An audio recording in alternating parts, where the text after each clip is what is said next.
Welcome to my masterclass on physical optimization, where we address the ultimate human tragedy, moving on purpose. If the human body was meant to run, why did we spend 3,000 years perfecting the upholstered couch? I believe the only real muscle you should flex is your imagination, preferably while horizontal. Let's be honest. Gym motivation is a chemical imbalance cured only by a high credit card bill. You didn't sign up for the elliptical. You signed up because a stranger in neon spandex bullied your self-esteem. Now you pay $50 a month to watch a television with no sound while sweating next to a man who smells like expired onions. My personal fitness philosophy is built on 3 pillars: complete denial, tactical napping, and wearing expensive athleisure to buy cinnamon rolls. If you dress like an Olympian, society assumes you just finished a marathon instead of eating an entire block of cheese in your car. This is called efficiency, or what I call passive cardio. Look at the treadmill, a machine literally invented in 19th century prisons to punish criminals. Now, we pay premium subscription fees to simulate the exact experience of a hamster fleeing a psychological experiment. If I want to run in place without getting anywhere, I will simply open my bank account. People say you need a workout partner to hold you accountable, but what you actually need is an accomplice. My ideal workout partner is a mattress that understands my professional boundaries. When I wear my silk CEO pajamas, my bed knows we are hosting a very important executive meeting on the physics of gravity. Let's talk about personal trainers, the only professionals licensed to scream at you while you pay them $60 an hour.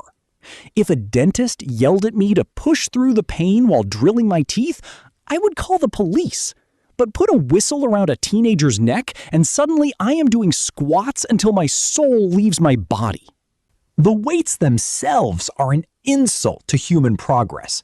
We spent millions of years of evolution inventing the crane, the forklift, and the delivery drone, just so we could manually pick up heavy metal circles and put them back down?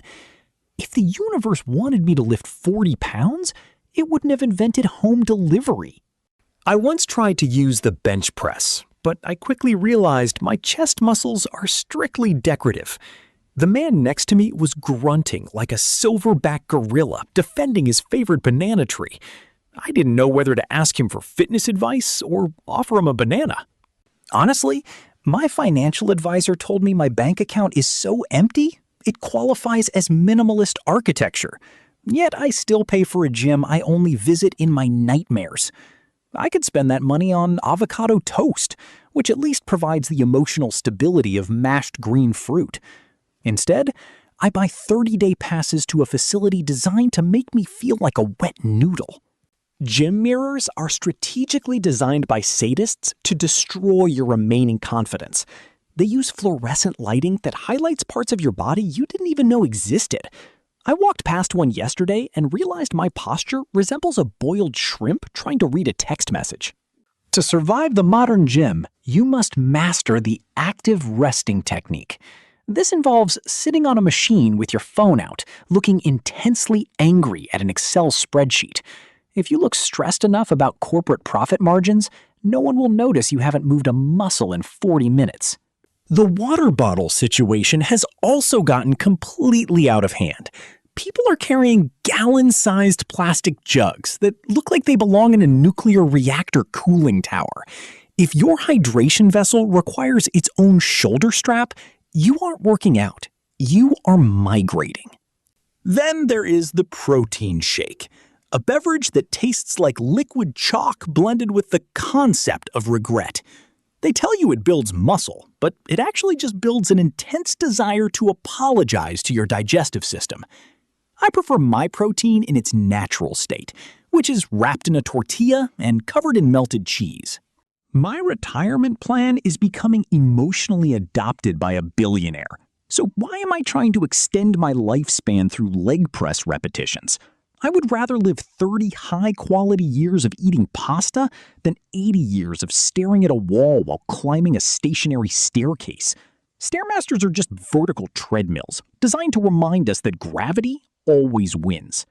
Let's examine leg day, which is not a workout. It is a temporary physical disability. The day after leg day, your limbs behave like wet pool noodles attached to your hips. Trying to sit down on a toilet seat becomes an athletic event worthy of a gold medal. I tried a hot yoga class once because I was promised spiritual enlightenment and inner peace. Instead, I got 80 minutes of sweating on a rubber mat while a woman named Harmony forced my leg behind my head. My inner peace is currently locked in a vault, and Harmony does not have the combination. Gym fashion is another playground of absolute delusion. People are wearing compression shorts so tight they are practically cutting off blood flow to their memories.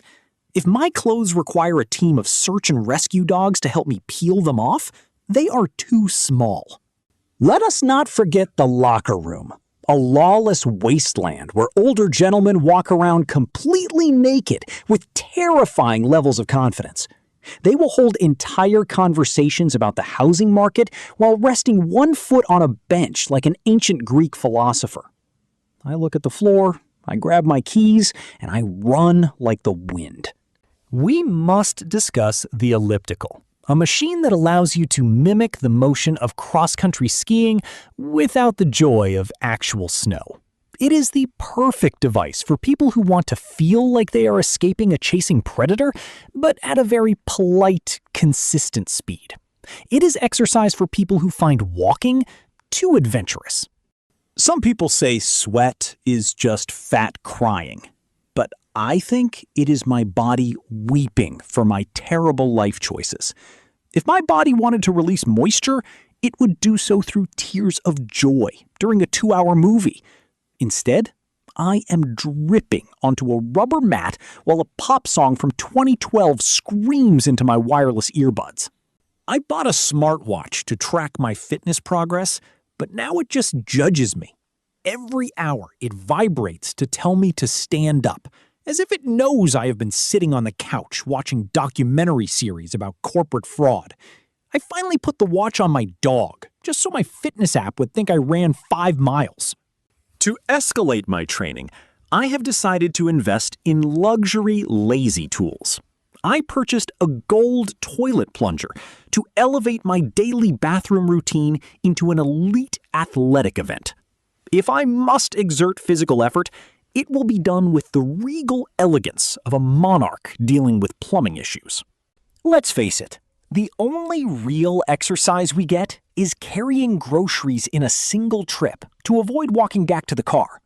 We will literally risk fracturing our fingers carrying 12 bags of groceries because the thought of a second trip is offensive to our ancestors. That is not laziness. That is tactical efficiency at a high performance level. In conclusion, remember that fitness is not a destination. It is a misunderstanding. Do not let the fitness industry convince you that you need to lift heavy circles to find true happiness. True happiness is found in bed, wearing your CEO pajamas, eating avocado toast, and ignoring all phone calls. Go forth, my fellow horizontal warriors, and conquer the day by doing absolutely nothing. If someone tells you to go the extra mile, remind them that gasoline is expensive and your feet do not have a warranty.